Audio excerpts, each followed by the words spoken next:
Every life is a story, every moment a chapter. Here on Slow English Stories, we pause to listen. Welcome to Slow English Stories. Today, we have a strange puzzle. A story about a man with fiery red hair. And a mysterious club that vanished without a trace. This is the Red-Headed League. On an autumn afternoon, Dr. John Watson decided to call upon his friend. When he pushed open the familiar door of 221B Baker Street, he found Sherlock Holmes deep in conversation with a visitor. The man was stout, with a florid face. But his most remarkable feature was his hair. It was the color of blazing fire. Watson was about to apologize for his intrusion. He started to withdraw. But Holmes abruptly pulled him into the room. Then he closed the door firmly. "You could not possibly have come at a better time, my dear Watson," Holmes said. He spoke with genuine warmth. I have no doubt that this gentleman, Mr. Wilson, has a story. It is among the most singular I have ever listened to. It proves my old theory that truth is stranger than any fiction. The stout gentleman half rose from his chair. He gave a bob of greeting. His small, fat-encircled eyes darted a quick, questioning glance toward Watson. Watson took in the man's appearance. He wore baggy gray shepherd's check trousers, a not-over-clean black frock coat, left unbuttoned, and a drab waistcoat with a heavy, brassy chain. Aside from his fiery hair, and an expression of extreme chagrin and discontent, the man was the very picture of an average British tradesman. Obese, pompous, and slow. Holmes, noticing Watson's inspection, shook his head with a smile. "Beyond the obvious facts," Holmes said languidly, "that he has done manual labor, that he takes snuff, that he is a Freemason, that he has been in China, and that he has done a considerable amount of writing lately. I can deduce nothing else." The client, Mr. Jabez Wilson, shot up in his chair. His finger was still on a newspaper in his lap, but his eyes were fixed on Holmes. "How, in the name of good fortune, did you know all that, Mr. Holmes?" he stammered. How did you know, for example, that I did manual labor? It's as true as gospel. For I began as a ship's carpenter. Holmes chuckled. Watson felt a familiar surge of admiration. He knew his friend never postured. His startling conclusions were always built upon solid observation. Your hands, my dear sir, Holmes explained. Your right hand is quite a size larger than your left. You have worked with it, and the muscles are more developed. And China? Mr. Wilson pressed. The fish that you have tattooed immediately above your right wrist, Holmes pointed out. It could only have been done in China. I have made a small study of tattoo marks. That trick of staining the fish's scales of a delicate pink is quite peculiar to China. When I also see a Chinese coin hanging from your watch chain, the matter becomes even more simple. Mr. Wilson stared for a moment. Then he let out a heavy laugh. Well, I never, he said. I thought at first that you had done something clever, but I see that there is nothing in it after all. I begin to think, Watson, that I make a mistake in explaining, Holmes remarked. He had a touch of self-mockery. Omni ignotum pro magnifico, you know.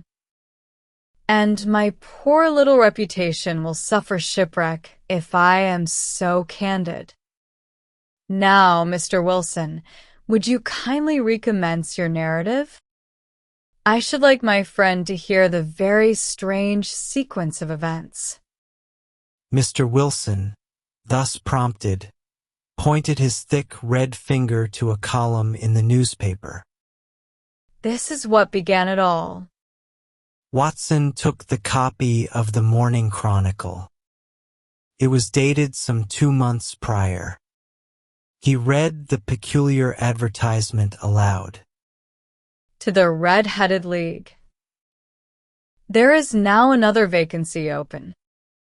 It entitles a member to a salary of £4 a week for purely nominal services. All red-headed men who are sound in body and mind and above the age of 21 years are eligible. Apply in person on Monday at 11 o'clock to Duncan Ross. At the offices of the League, 7 Pope's Court, Fleet Street. When Watson finished, he was thoroughly perplexed. But Holmes wriggled in his chair with delight. It is a little off the beaten track, is it not? He said. He rubbed his hands together gleefully. And now, Mr. Wilson, off you go at scratch. Tell us all about yourself, your household, and the effect this advertisement had upon your fortunes. Mr. Wilson began his tale. He was the proprietor of a small pawnbroker's business. It was in Saxe-Coburg Square. The business had not been doing well of late. He employed a single assistant, a young man named Vincent Spaulding. Spaulding was bright and efficient. But strangely, he had agreed to work for half the normal wages. He said he wanted to learn the business. Mr. Wilson considered it a great bargain. I know he could earn twice what I am able to give him, Wilson said. But after all, if he is satisfied, why should I put ideas in his head? Spaulding's only fault was an intense passion for photography. He was constantly disappearing into the pawnshop cellar. He had converted it into a darkroom to develop his pictures. He would stay down there for hours at a time, like a rabbit into its hole. It was this same Spaulding who had brought the newspaper to Wilson. He pointed out the advertisement with great excitement. I wish to the Lord, Mr. Wilson, that I was a red-headed man, he had said. It's worth quite a little fortune to any man who gets it. Urged on by his assistant, the naturally slow Wilson was tempted. The £4 a week was a considerable sum for his struggling business. On the appointed day, he and Spaulding made their way to Fleet Street. The scene that greeted them was astonishing. A sea of red hair flooded the street. Men of every shade, from straw to lemon, brick to Irish setter, all thronged towards Pope's Court. They fought their way into the small, sparsely furnished office. A small man with hair even redder than Wilson's, a Mr. Duncan Ross, conducted the interviews. Ross wasted little time. He seized Wilson's hair and gave it a sharp tug to ensure it was genuine. He declared him hired on the spot, citing the unique, fiery tint of his locks. The duties were absurdly simple. From 10 in the morning until 2 in the afternoon, Wilson was required to remain in the office and copy out the Encyclopedia Britannica. He was strictly forbidden to leave the premises during those hours for any reason whatsoever. For 8 weeks, the routine was unbroken. Wilson would arrive punctually, find Duncan Ross waiting, and then set to work, starting with the letter A. The office was silent save for the scratching of his quill pen. At 2 o'clock, Ross would appear, inspect his work, pay him his 4 golden sovereigns, and bid him good day. Everything ran like clockwork. But that very morning, when he arrived at Pope's Court, he found the door locked. A small square of cardboard was tacked to it. It read, "The Red-Headed League is dissolved. October 9th, 1890. He made inquiries. But no one had heard of Duncan Ross or the Red-Headed League. The landlord informed him that the red-headed man, a solicitor named William Morris, had moved out the day before. Feeling utterly duped and aggrieved at the loss of a steady income, Mr. Wilson had come straight to Sherlock Holmes. When he finished his story, Holmes leaned back and laughed softly.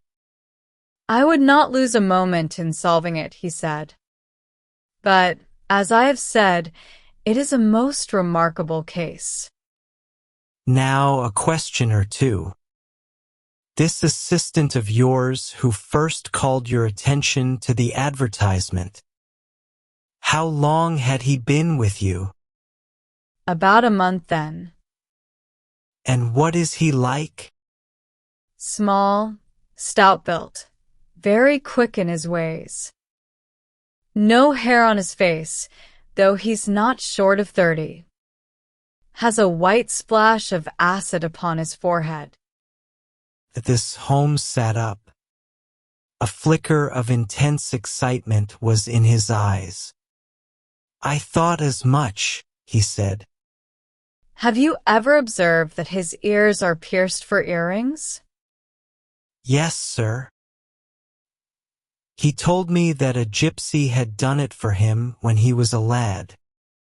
Holmes leaned back, satisfied. He assured Mr. Wilson he would have an opinion on the case in a day or two. And then he sent him on his way.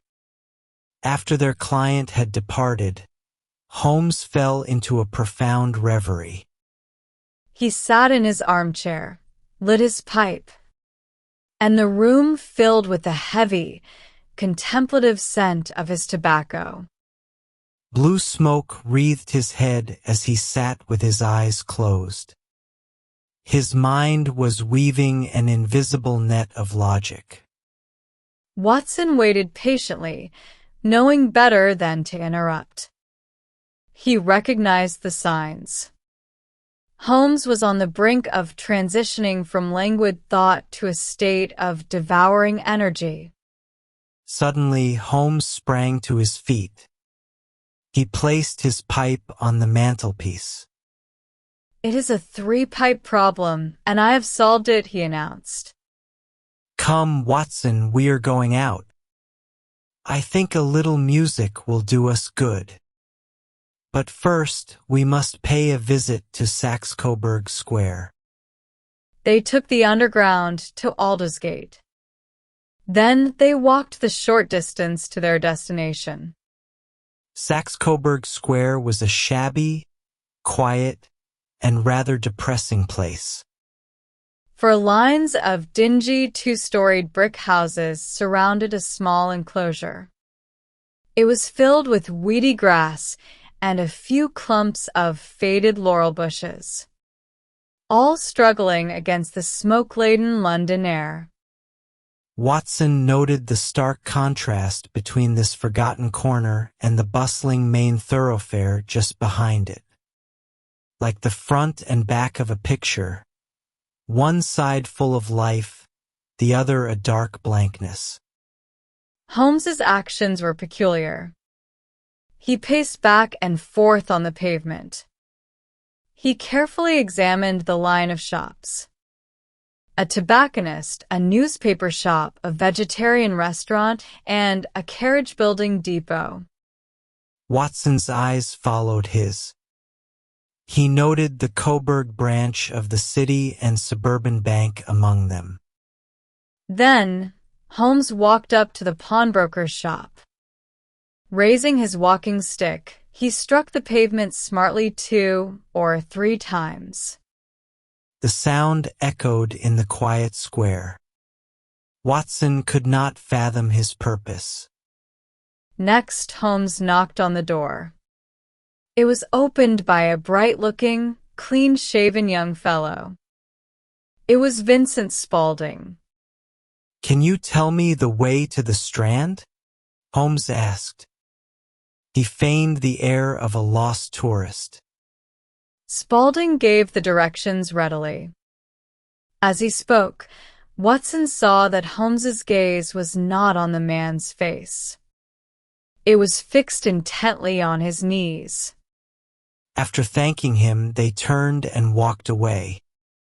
"I wanted to see the knees of his trousers," Holmes said quietly. There was a note of triumph in his voice. Watson glanced back just as Spaulding shut the door with a sharp slam. "And what did you see?" he asked. What I expected to see. The knees of his trousers were worn, stained, and wrinkled. It confirms my theory. Now, Watson, we have done our work. Let us go and enjoy the music. Throughout the concert, Holmes was completely lost in the melodies. His sharp, keen face softened into one of dreamy contemplation. Watson understood this dual nature. The artistic sensitivity was a necessary balance to the relentless, keen-witted criminal agent. The detective was never far from the surface. The moment the music ended, Holmes's expression reverted to one of crisp decision. "Watson," he said, "I want you to be at Baker Street by 10 o'clock tonight. And bring your service revolver. A serious crime is in contemplation, and we may have the chance to stop it." With those words, the seemingly absurd puzzle of the Red-Headed League was plunged into the realm of immediate and tangible danger. At 10 o'clock that night, Watson arrived at Baker Street. He found Holmes in the company of 2 other men. Peter Jones, a tenacious but unimaginative detective from Scotland Yard, and a Mr. Merriweather, a tall, thin, sad-faced man who was a director of the bank. "We are going to meet John Clay tonight," Holmes announced grimly. He is a murderer, a thief, a smasher, and a forger. He is at the head of his profession. A chill went down Watson's spine. He realized that the clever, half-paid assistant was, in fact, one of London's most dangerous criminals.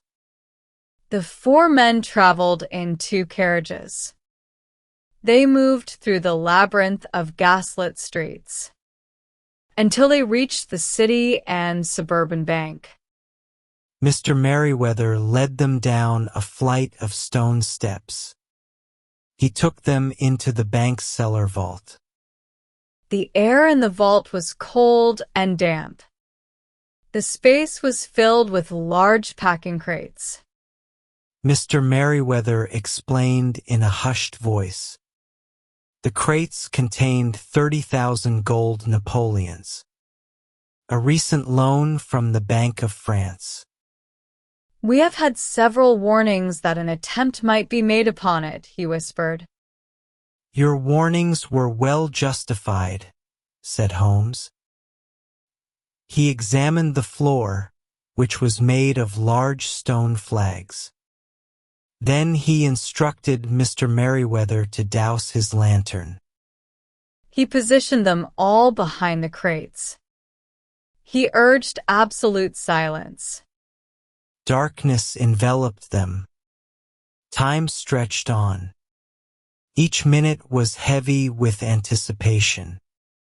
The silence in the vault was so profound that Watson could hear the frantic beating of his own heart. He clutched his revolver. His palm was slick with sweat. The strain of waiting in the blackness for an unknown threat was immense. After what felt like an eternity, but was in fact little more than an hour, a faint gleam of yellow light appeared between the cracks in the floor at their feet. The light grew brighter. Then Watson caught the scent of freshly turned earth. One of the massive stone slabs tilted silently upwards. A white, womanly hand emerged from the opening, followed by the clean-shaven face of Vincent Spaulding. He surveyed the vault. Then he reached back to help his companion. A man with a shock of red hair, the man who had called himself Duncan Ross. The instant they were both on the vault floor, Holmes sprang from behind the crate like a panther. His hunting crop whistled through the air and landed squarely on Clay's wrist. A revolver clattered to the stone floor. "It's no use, John Clay," Holmes's voice rang out. "You have no chance at all." Jones threw himself upon the criminal, wrestling him to the ground. The red-headed accomplice, seeing the trap, scrambled back down into the tunnel. "He cannot escape," Holmes said calmly. "There are 3 men waiting for him at the other end." John Clay, the notorious criminal, was securely in the grasp of the law. He adjusted his disheveled cravat. He showed not a flicker of fear. "I compliment you, Mr. Holmes," he said. He had an air of aristocratic disdain. "And I compliment you on your red-headed league." "And your accomplice," Holmes returned coolly. Later that night, back by the warm fire in their Baker Street rooms, Watson's pent-up questions finally burst forth. "It was a brilliant piece of work, Holmes," he said with sincere admiration. "But how on earth did you deduce it all from that fantastic story about the red-headed man? I beg you to explain." Holmes lit his pipe, a look of satisfaction on his face. He began his lucid explanation. "You see, Watson," he began, "it was obvious from the first. The only possible object of this fantastic business must be to get this not overbright pawnbroker out of the way for a number of hours every day." But why? The motive had to lie with the assistant, the man who was willing to work for half wages. A man that clever must have a very strong reason for wanting to be in that particular house. Mr. Wilson mentioned that Spaulding spent a great deal of time in the cellar. The photography was clearly a blind. He was engaged in some secret business down there. And what business could require him to work for hours every day for many weeks? Holmes paused, drawing on his pipe. "I at once thought of a tunnel. That is why I went to Saxe-Coburg Square. My tapping of the pavement was to see if the cellar stretched out in front or behind. It was not in front. I then walked round the block and, seeing the bank, I knew I had my answer. The target was obvious. All that was left was the final confirmation. My pretext of asking for directions was merely to get a look at Spaulding's trousers. As I had expected, the knees were worn and stained with clay. It was the unmistakable mark of a man who had been kneeling and digging for a considerable time. As for the timing, Holmes continued, the sudden dissolution of the League was the signal. It meant the tunnel was complete and the robbery was imminent. They chose Saturday night so they would have 2 full days for their escape before the bank opened on Monday morning. Holmes rose and stood before the fire. You see, Watson, the chain of logic was quite straightforward. Mr. Wilson was distracted by the bizarre tale. But I was only interested in the mud on his assistant's knees. The Red-Headed League was nothing more than an elaborate cloak for a very common crime, digging a tunnel to rob a bank. Watson listened, filled with awe at his friend's extraordinary insight. Holmes, however, sighed softly and set his pipe aside. It has saved me from ennui, he murmured. He gazed out at the London night. Alas, I already feel it closing in upon me again. My mind rebels at stagnation. I crave for mental exaltation. And so, the bizarre case of the Red-Headed League was solved. It was another triumph for the world's only consulting detective. Thank you for joining us for this mystery. We hope to see you again for another tale on Slow English Stories.